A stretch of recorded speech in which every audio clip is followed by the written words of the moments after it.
Grupo IPS, tu seguridad desde una nueva perspectiva, presenta El futuro de todo. El futuro de todo, con Efraín Flores.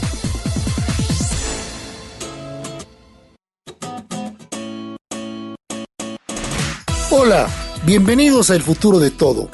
Soy Efraín Flores, dándoles una muy cordial bienvenida. El futuro de todo. El futuro de todo, con Efraín Flores.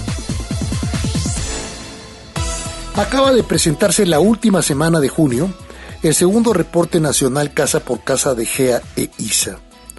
Resumo el título de esta encuesta: Escenarios de gobernabilidad. Tal cual, escenarios de gobernabilidad. 25 años ya de calidad en las investigaciones, fruto de la alianza entre Grupo de Economistas y Asociados e Investigaciones Sociales Aplicadas, GEA e ISA. Guillermo Valdés Castellanos es socio director de GEA, Grupo de Economistas y Asociados.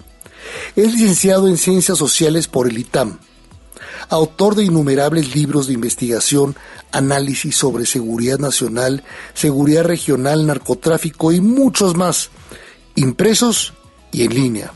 Exdirector del CISEN, miembro del Consejo de Seguridad Nacional y del Gabinete de Seguridad Pública, coordinador del Grupo de Alto Nivel México-Estados Unidos en materia de cooperación para la seguridad, investigador de la Fundación Ortega y Gasset, expositor en foros nacionales e internacionales como el Woodrow Wilson. Entre algunos de los temas de interés del propio Guillermo está la seguridad nacional, la seguridad pública, la cooperación para la seguridad. Fíjese qué importante en estos momentos: cooperación para la seguridad, narcotráfico, diseño y asesoría de políticas públicas. Le damos la más cordial de las bienvenidas a Guillermo Valdés, aquí a El futuro de todo. Vamos a platicar contigo, Guillermo, sobre este tema tan importante que es el estudio trimestral GEA e ISA. Este proyecto que elaboramos GEA e ISA lo comenzamos en 1998, hace 24 o 25 años, lo empezamos a diseñar en 1997 y hemos ido perfeccionando el modelo de análisis, con lo cual pretendemos dar una radiografía completa en materia de economía, sociedad, seguridad, política, acompañado de la encuesta de opinión pública, etcétera, de manera que se tenga una visión integral de la problemática del país.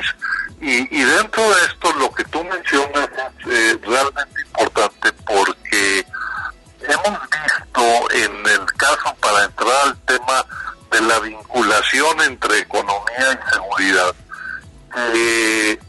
pues como la mayoría de la población que ha estado pendiente de lo que sucede,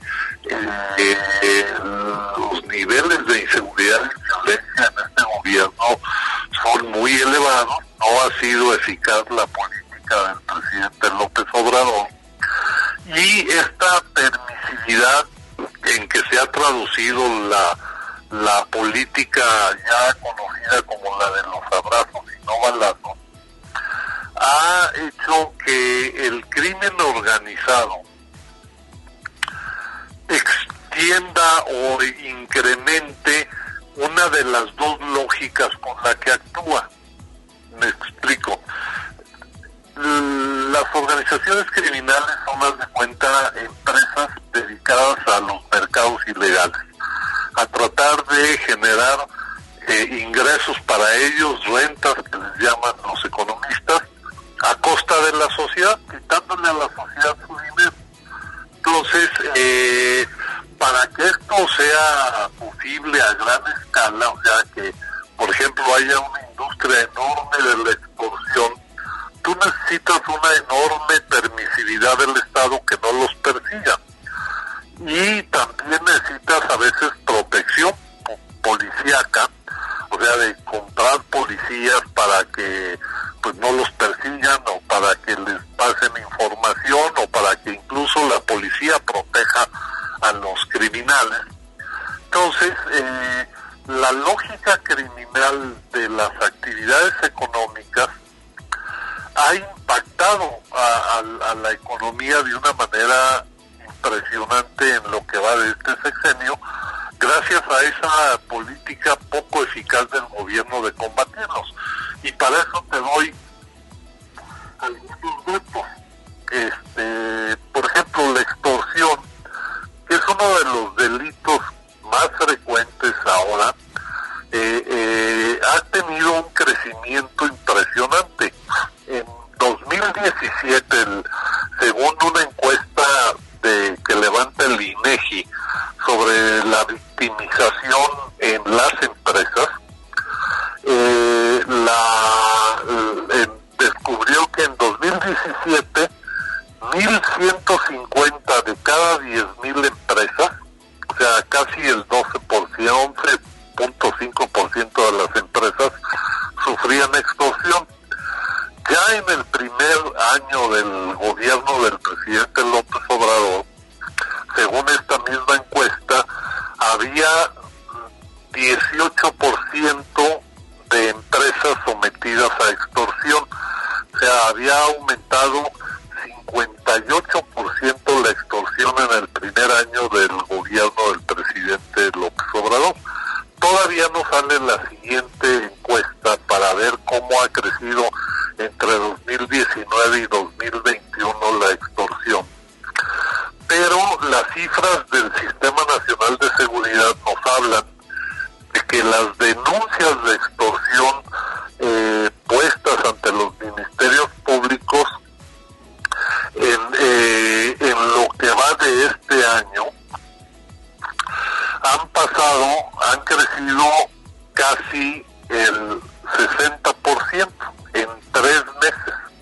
Entonces, lo que tenemos es que la afectación que está generando el crimen organizado a las empresas es altísimo.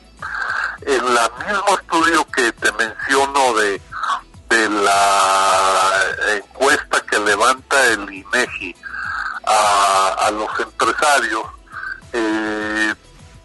identificó el valor del impacto que tiene en la actividad empresarial la inseguridad pública.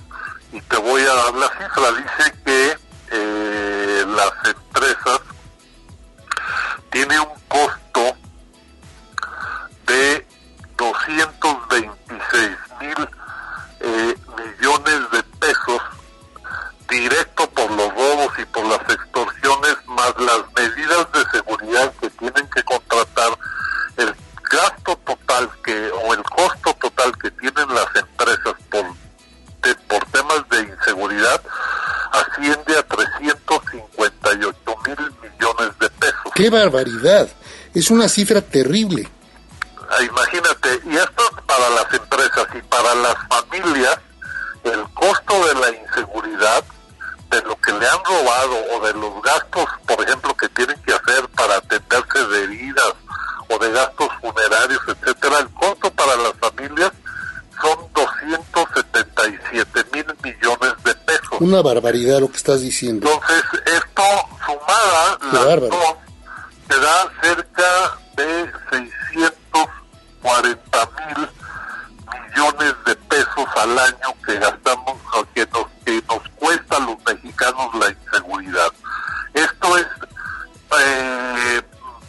1,5 todo el dinero que el gobierno le reparte en sus programas sociales a la población. Para que se den una idea, el dinero que utiliza, que gastó el presidente López Obrador para la pensión de adultos mayores el año pasado fueron 238,000 millones de pesos. La tercera parte, digamos. La tercera parte, eso, o sea que el no combatir la inseguridad tiene un costo mucho mayor que lo que el gobierno les entrega. Entonces es un sinsentido que no haya una política de seguridad eficaz, porque pues estos costos extras para las empresas y para las familias mexicanos se reflejan en menor actividad económica, en menos empleo, etcétera. Y esto es la causa por la cual pues más mexicanos han tenido que migrar a Estados Unidos. Y te doy las cifras de cómo ha evolucionado la migración a Estados Unidos, que tenemos un indicador en la estadística que el gobierno de Estados Unidos publica mes con mes sobre cuánta gente deporta. O sea, de todos los migrantes que se adentran en territorio estadounidense, a muchos de ellos los detienen y los regresan. Entonces, hasta, digamos, marzo o abril de 2020, hasta antes de que empezara la pandemia, los americanos detenían y deportaban cada mes 20,000 mexicanos que se habían cruzado la frontera, los detenían y los regresaban. Pues ahora, en el mes de marzo, regresaron 88,000 mexicanos, y en el de abril 82,000, y en el de mayo 77,000. O sea, estamos alrededor de los 80,000 mensuales, 4 veces más que hace 2 años. O sea que la migración mexicana hacia Estados Unidos se ha cuadruplicado de la pandemia para acá. Es terrible también el dato que estás mencionando, y me ubicas muy bien, porque cuando el presidente López Obrador mismo, ante las amenazas del entonces presidente Trump de los Estados Unidos de imponer aranceles a México si no parábamos la migración, ofreció la Guardia Nacional disponible para digamos, frenar la migración en la frontera sur y en la frontera norte. En ese momento prácticamente no había ya mexicanos expulsados, eran centroamericanos y de otras partes del mundo, pero no eran mexicanos.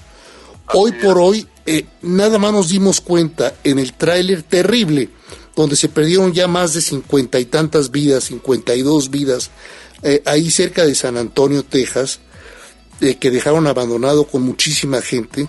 Pues más de la mitad de la población de ese tráiler son mexicanos. Así es. ¿Sí? Eso te da una idea de que todo va aparejado.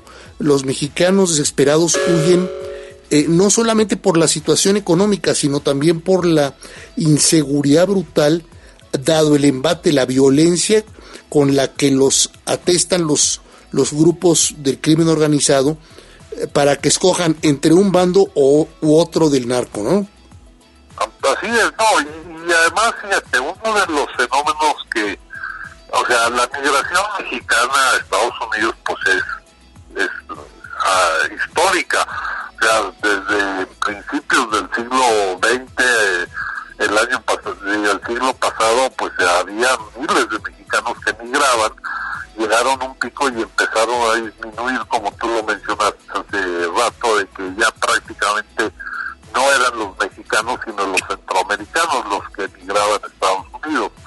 Pero bueno, siempre ha habido polleros y siempre ha habido un poco de migración mexicana hacia Estados Unidos. Pero una de las cosas que pasó, por ejemplo, en el caso concreto de los Zetas, allá por 2008, 2010, que los Zetas, digamos que se apoderaron de las bandas de polleros.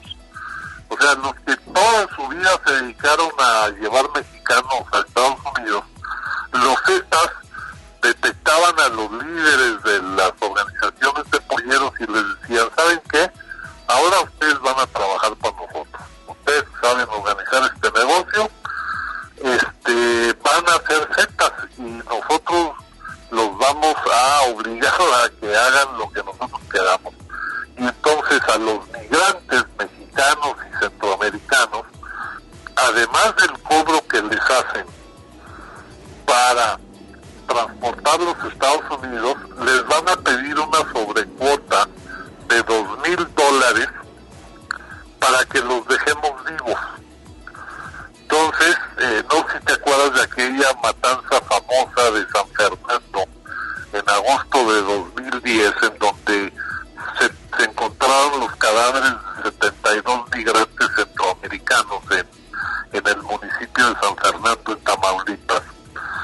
sucede que los Zetas que controlaban estas organizaciones de polleros detenían ahí en Tamaulipas a los migrantes centroamericanos, les obligaban a darles el teléfono de sus parientes en Estados Unidos y les decían, háblale a tu pariente y dile que me mande entre hoy y mañana un cable con $2,000 por Federal Express o de estos mecanismos por los que envían las remesas, y si no llega para mañana los $2,000, te matamos.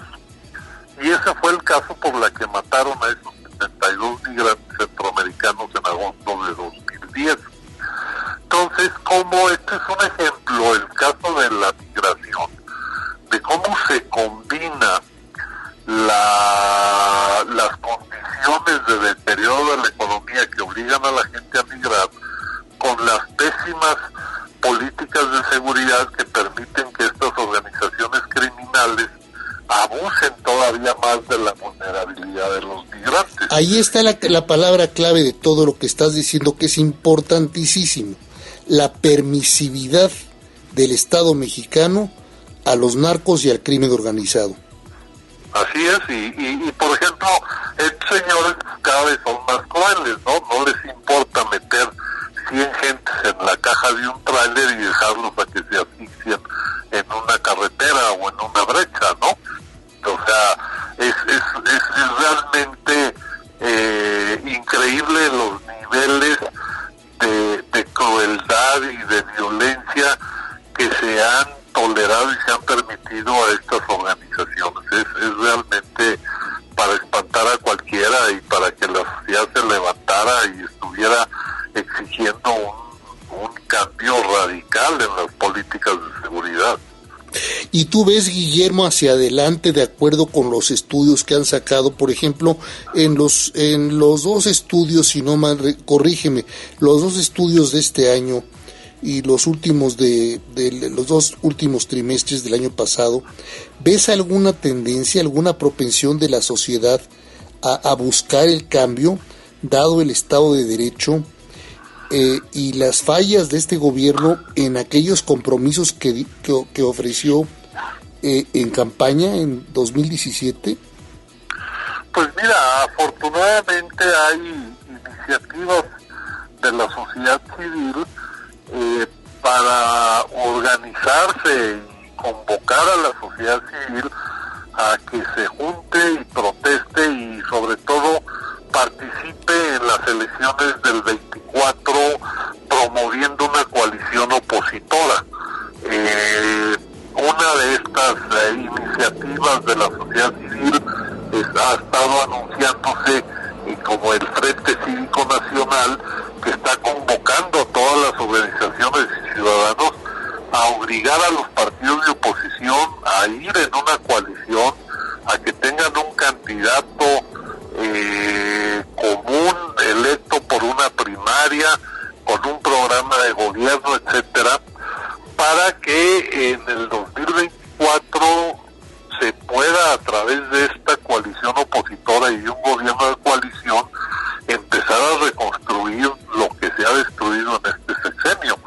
Es alentador, ojalá hay estas iniciativas como la de Sí por México, el Frente Cívico Nacional, otro que se llama Sociedad Civil México, en fin, hay muchas iniciativas que logren converger y parece que lo están haciendo con miras a apoyar una coalición de oposición en el 24, a ver si prende y la sociedad responde para que pues haya una mayor participación y del próximo gobierno se puedan reenderezar las cosas, porque con la sentencia del presidente López Obrador de que no va a modificar su política de seguridad ni una coma, pues lo que hemos visto hasta el momento va a seguir agravándose en los próximos 2 años y medio que le quedan a su gobierno. ¿Ves hacia adelante? Ya sé que es la pregunta de los 64,000, pero ¿ves hacia adelante, hacia el futuro de México? Yo veo esta década prácticamente ya perdida, pero del 2025 al 2035, ¿ves la posibilidad de escenarios de reconstrucción nacional rumbo al futuro? Y además con grupos políticos que no quieran ya regresarnos al pasado. Pues mira, ojalá y así sea. Yo creo que... Tú como especialista, ¿cómo lo ves honestamente? Sí. Mira, yo ahorita veo que la elección del 24 está abierta. Aunque Morena es el partido que más intenciones de voto tiene, la coalición del PAN-PRI-PRD en 21 fue muy competitiva, estuvo a 3 puntos porcentuales de ganar la elección de diputados federales. O sea, no hay nada escrito sobre la elección del 24. Nosotros en esta última encuesta preguntamos que si solo hubiera 2 candidatos, el del presidente con la coalición de Morena, el Verde y el Partido del Trabajo, y un candidato de una coalición opositora única, estaría prácticamente empatado el resultado, 39-42. Entonces, yo creo francamente que si se organiza bien la oposición, si los partidos hacen procesos de renovación, de depuración, buscan buenos candidatos, pudieran ganar y entonces reiniciar un ciclo distinto de reconstrucción. Ahora, incluso en el caso de que llegase a ganar Morena, yo creo que cualquiera que sea su candidato, Marcelo, Claudia o Adán o quien sea, no va a poder gobernar si no hace reformas y modificaciones sustanciales a lo que está haciendo López Obrador. Y por ejemplo, las finanzas públicas, para mantener los programas sociales del presidente y para invertir en mucha infraestructura que hace falta para que el país crezca, uno de los problemas más graves es que López Obrador, digamos que ya se agotó todos los recursos que tenía el gobierno ahorrados, muchos fideicomisos, fondos que le habían dejado de ahorro petrolero, en fin, todo ese dinero que le dejaron, que era cerca de $1 billón, ya se lo comió. Y con una economía que no crece, pues no crecen los impuestos. Entonces, el próximo presidente, sea quien sea, va a tener que ver qué hace para poder seguir financiando el gasto público. Porque López Obrador, la deuda, a pesar de que ha dicho reiteradas veces en sus mañaneras el presidente que no ha endeudado el país, el hecho es que, y es un dato que también presentamos en el estudio, la deuda pública ha pasado del 2018 al 2022 de 11 a 14 billones de pesos, o sea, millones de millones. Para que se dé una idea, la gente que nos escucha, el presupuesto federal de todo el gobierno es de 7 billones de pesos cada año. Entonces, la deuda del gobierno equivale a 14 billones, es decir, el presupuesto completo de 2 años. Y al doble, o sea, al doble de cada año. Así es, o sea que entonces el próximo gobierno va a tener que hacer maravillas para poder financiar al gobierno. Y eso le va a implicar el que diga, oiga, pues yo voy a tener que propiciar una política que atraiga inversiones para que la economía crezca, y no me voy a poder pelear con los empresarios, ni voy a poder tener una política contraria al medio ambiente, porque si no, no van a venir a invertir. No voy a poder hacer monopolio de CFE ni de Pemex, porque no va a crecer la producción de energía. Entonces, yo creo que el próximo presidente, sea de la oposición o sea de Morena, va a tener que rectificar muchas de las políticas de López Obrador, porque si no, no es viable el país. no es viable el país y corre un riesgo, digamos, político por lo menos, su propio gobierno y gabinete. Va a tener que fomentar mucho la inversión extranjera, que ha dañado mucho este gobierno. Pero también sabes algo que llego de conclusión de lo que estás diciendo, Guillermo, va a tener que fomentar mucho también el gasto en seguridad. No es posible tener a las Fuerzas Armadas construyendo aeropuertos, carreteras y controlando, digamos, los puertos, los recintos fiscales, etcétera, etcétera. Las Fuerzas Armadas están para defendernos a los mexicanos de un extraño enemigo, y los narcos y el crimen organizado son enemigos extraños que nos tienen que defender. El Estado está para mantener el privilegio monopólico de la fuerza bruta, de la violencia. Así es. Y la tiene que aplicar en contra de los malos. Y no estar diciendo que, bueno, pues, pobrecitos, también son seres humanos. No, son animales que nos están asesinando al resto de los mexicanos. Y además nos están desincentivando la inversión nacional y extranjera. Llega un momento en el que muchas empresas deciden que es mejor estar fuera de México por más oportunidades que ofrece México, porque también el costo del derecho de piso, los costos en inversión de seguridad, ya llegan a rebasar los promedios que deben de manejar las empresas en cualquier otro país del mundo. Así es, sí. No, y tienes razón, o sea, porque otro de los gastos, o sea, descuidados es esto, y porque tú tienes razón, la militarización no es la solución al problema de la seguridad. Lo que necesitamos es construir y tener policías suficientes, confiables, eficaces. Necesitamos que los ministerios públicos realmente hagan su tarea de investigar los crímenes y llevar ante la justicia a los responsables de los crímenes, y necesitamos un poder judicial que sea completamente honesto, que los jueces no se corrompan porque ganan una miseria, y necesitamos cárceles que rehabiliten a los que tengan que ser castigados.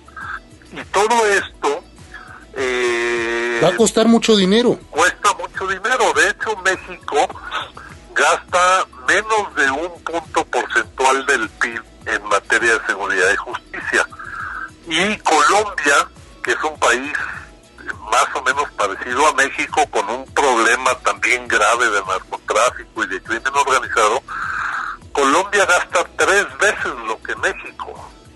O sea, nosotros necesitaríamos triplicar el gasto público en materia de seguridad para poder tener policías buenas y eficaces, y para poder tener suficientes ministerios públicos que lleven bien las investigaciones y hagan que sean sentenciados los culpables. Necesitamos que los jueces sean suficientes y además ganen bien para que no se dejen corromper. Fíjate, nomás te doy un dato ahorita que me vino a la memoria. Cada estado de la República tiene un poder judicial para impartir justicia en los estados.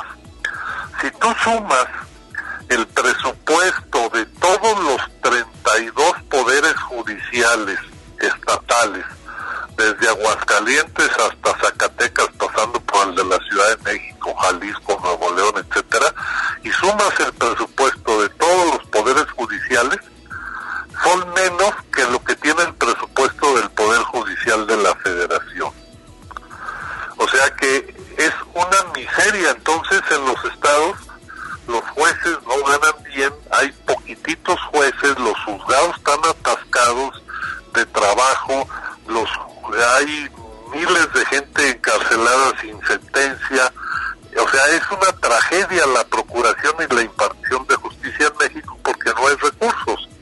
Entonces, si queremos resolver el problema de la inseguridad, necesitamos que se reconstruya lo que yo llamo la cadena institucional de la seguridad y la justicia, que tiene 4 componentes.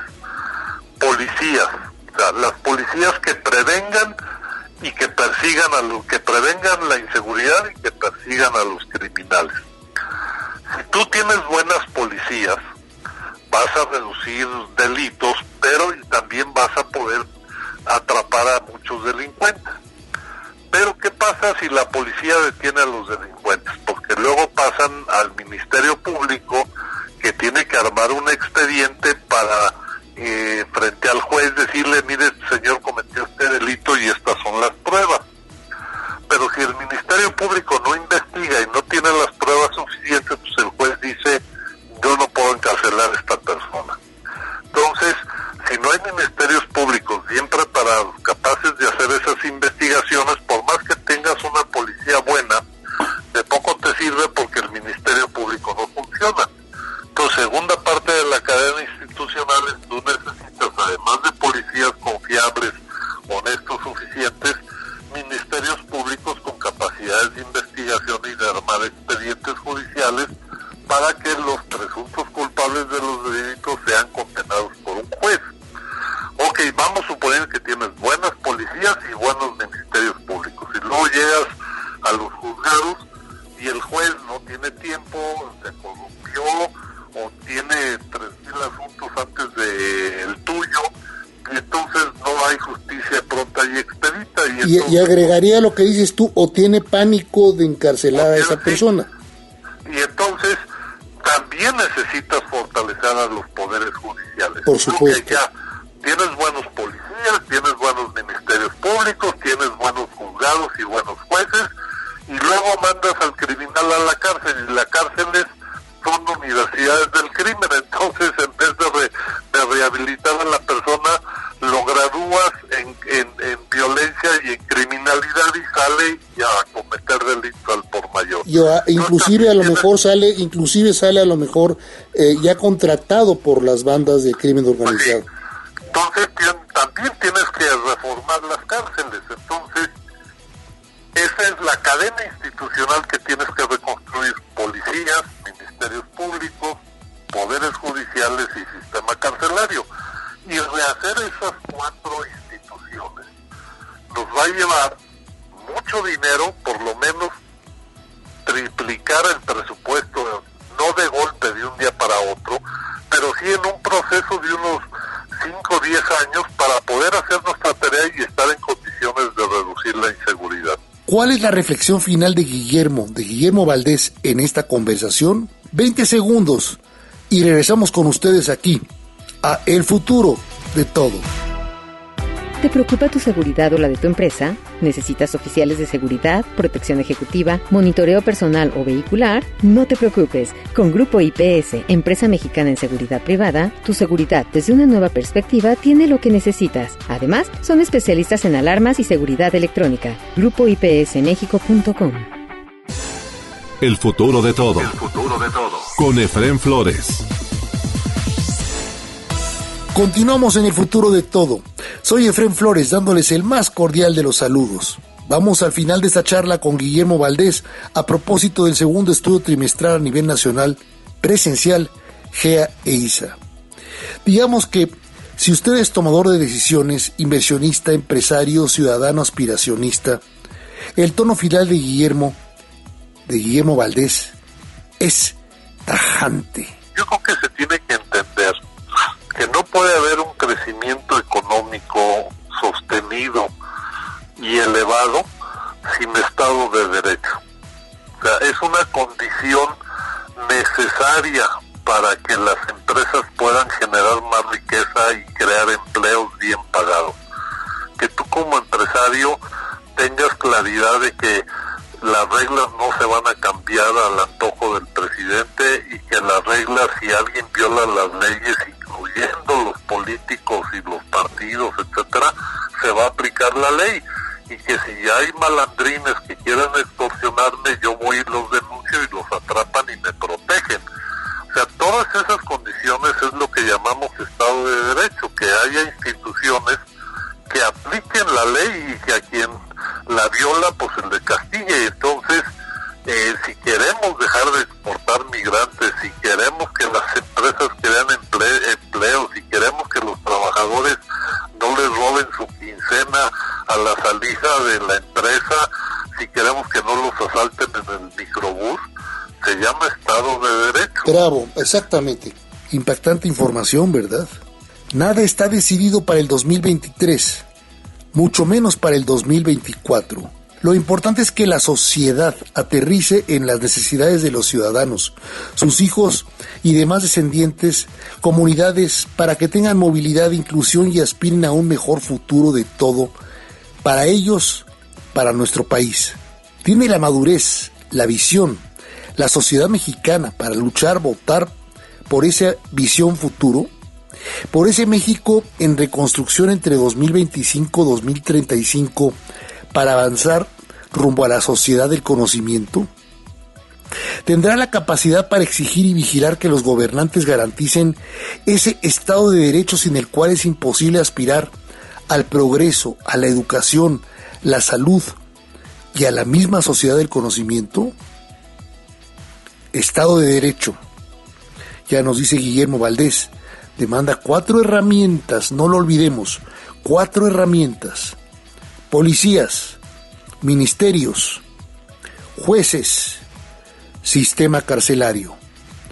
Todo para corregir, generar mejores ciudadanos, reducir la violencia e inseguridad, para impulsar, valga la redundancia, para impulsar Estado de Derecho. Es más bien la sociedad la que tiene que exigir, evitar el regalo partidario a los políticos.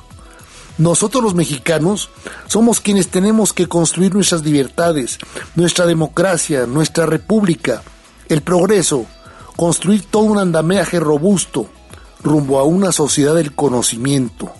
Y por supuesto, agregaría yo, tenemos que ser fuertes vigilantes del cumplimiento de la Constitución de nuestro país. Muchas gracias a Guillermo Valdés, socio director de Grupo de Economistas y Asociados, por su aportación central al entendimiento de nación que tiene que alcanzar México rumbo al 2035. Si usted quiere bajar el estudio titulado Escenarios de Gobernabilidad segundo reporte 2022, vaya a cualquiera de los sitios que aparecen en la portada de este podcast de El Futuro de Todo, sea el de GEA, sea el de ISA. En ambos aparecen los estudios para bajarse en PDF. Eso es todo por hoy en El Futuro de Todo en México y de cara al mundo. La realización y producción de este podcast, El Futuro de Todo, está a cargo de Mario Díaz y su equipo en redes. Un servidor, Efrén Flores, se despide de ustedes esperando contar con su presencia en el próximo de nuestros podcasts de El Futuro de Todo. Hasta entonces. Grupo IPS, tu seguridad desde una nueva perspectiva, presentó El Futuro de Todo. El Futuro de Todo. Con Efrén Flores.